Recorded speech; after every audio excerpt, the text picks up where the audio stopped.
Wars are never just about ideology, borders, or even power, at least not on the surface. Behind every declaration of war, behind every battle cry, there is one driving force that almost always remains hidden from the public: money. Think about it. No nation can wage war without financing it. Soldiers need to be paid. Weapons must be built. Supplies must flow. Armies don't march on ideology alone. They march on budgets, bonds, and banks. Every major conflict in history has been fueled by financial interests, whether it was a desperate empire drowning in debt or a rising power seeking wealth and resources it did not yet control. The public is usually told stories about patriotism, honor, and duty. Leaders speak of defending freedom, protecting borders, or fighting evil. But history reveals another truth. Wars erupt when economic systems are strained, when elites seek profit, or when governments use war as a tool to reset their balance sheets. Consider World War I. We're taught it was sparked by the assassination of Archduke Franz Ferdinand. But was that really the cause? Or was it the final spark on a pile of economic tinder? A Europe drowning in military loans, trade rivalries, and financial alliances that made war inevitable. Or look at the U.S. invasion of Iraq in 2003. Was it really about weapons of mass destruction? Or was it about oil, contracts, and control of global energy markets? History forces us to ask uncomfortable questions. Was the American Revolution really about liberty, or about Britain's crushing taxes and debt? Did the Civil War really erupt only over slavery? Or did money and industrial power play a decisive role? Has every empire, from Rome to Britain to the United States, gone to war less for principle than for profit? In this episode, we'll pull back the curtain on the financial empire behind modern wars, how they start, who funds them, and who profits long after the guns fall silent. Because once you see how money shapes war, you'll never look at history, or today's headlines, the same way again. The Roman Empire is remembered for its legions, conquests, and monuments. But Rome was also the first great case study of how war and money were inseparable. Rome's expansion wasn't driven purely by glory or defense. It was driven by economic necessity.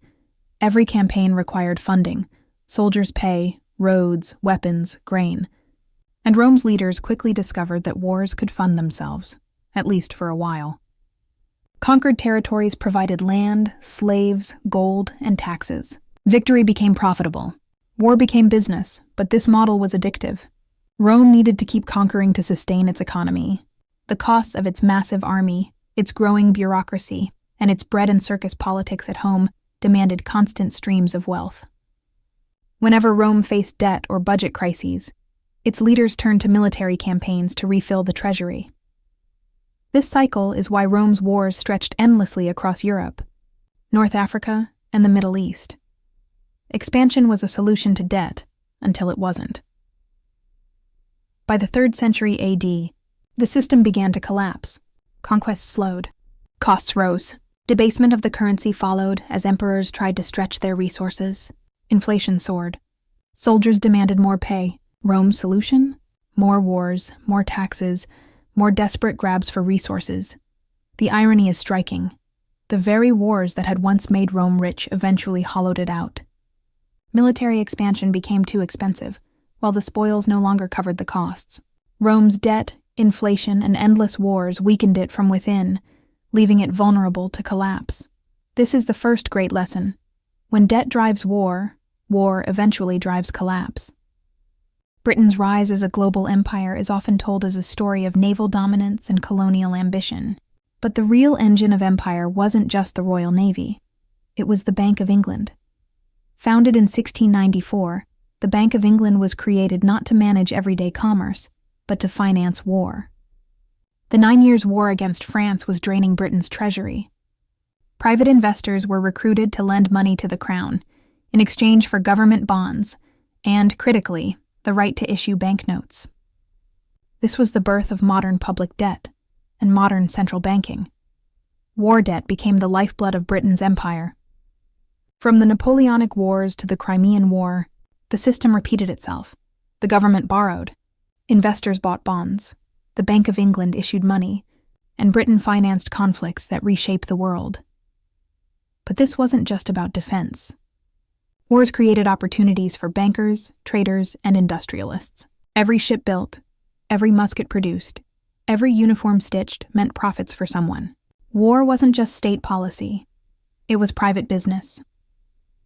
By the 19th century, Britain's empire stretched across the globe, financed by a sophisticated system of debt.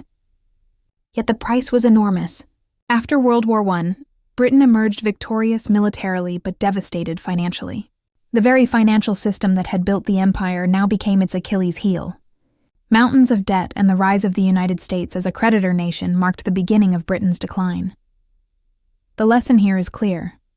Finance doesn't just follow war, it drives it, expands it, and eventually limits it. World War I is remembered for its trenches, its unimaginable death toll, and the political upheavals it unleashed.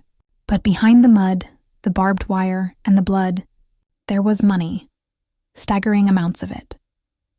When war broke out in 1914, governments quickly realized they didn't have the funds to sustain a global conflict. This wasn't going to be a war fought for weeks or months. It would last years, consuming entire economies, and so the modern system of total war finance was born.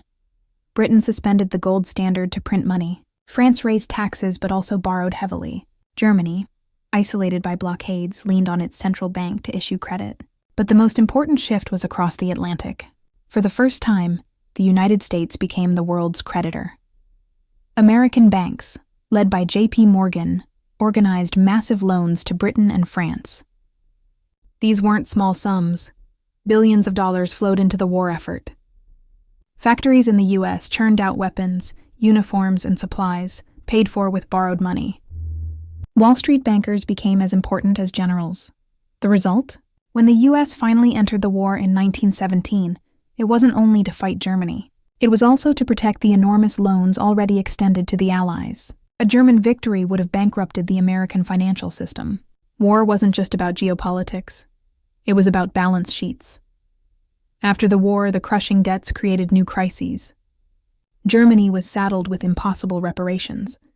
To pay, it borrowed from American banks, which meant the U.S. was indirectly financing the very reparations Britain and France demanded. When Wall Street crashed in 1929, the entire fragile system collapsed, leading straight to the Great Depression and eventually World War II. World War I was called the war to end all wars. In reality, it was the war that made the financial system the permanent partner of warfare. If World War I cemented finance as the engine of war, World War II made it impossible to separate war from economics ever again. When Hitler rearmed Germany in the 1930s, he didn't do it alone. German corporations, international banks, and foreign investors provided critical financing. But the real financial transformation came from the other side of the Atlantic. The United States, still recovering from the Great Depression, became the arsenal of democracy. Even before Pearl Harbor, America poured weapons and supplies into Britain and the Soviet Union through the Lend-Lease program. These weren't gifts. They were loans, and they tied entire nations to American financial power. Once the U.S. entered the war, the numbers became staggering. War bonds were sold to ordinary Americans, raising more than $180 billion. Factories worked 24/7. Entire industries shifted from cars to tanks, from consumer goods to bombers. The war effort didn't just save democracy. It ended the Depression and made the United States the world's economic superpower. By 1944, the Allies gathered at Bretton Woods, New Hampshire, to design the post-war financial order. The U.S. dollar was placed at the center of the global system, backed by gold. This wasn't just financial planning. It was economic warfare, a way to ensure that future global conflicts would be financed on American terms. When the war ended, Europe was in ruins, and the U.S. held 2/3 of the world's gold. The dollar became the undisputed global reserve currency. War had not only been profitable, it had permanently shifted the balance of financial power. The Cold War wasn't declared with cannons or invasions, but it was every bit as much a financial conflict. On one side was the capitalist West, backed by the dollar and Wall Street. On the other was the Soviet bloc, built on central planning and state control. The United States built what President Eisenhower later called the military-industrial complex. Companies like Lockheed, Boeing, and General Dynamics became household names. thriving on government contracts. Defense wasn't just about protection. It was about profits. Wars didn't need to be declared to keep the system going. Proxy conflicts in Korea, Vietnam, and Afghanistan guaranteed endless demand for weapons and supplies. Defense budgets ballooned. The Cold War became a machine that kept industries alive and economies running, even in peacetime. But the Cold War wasn't just about spending.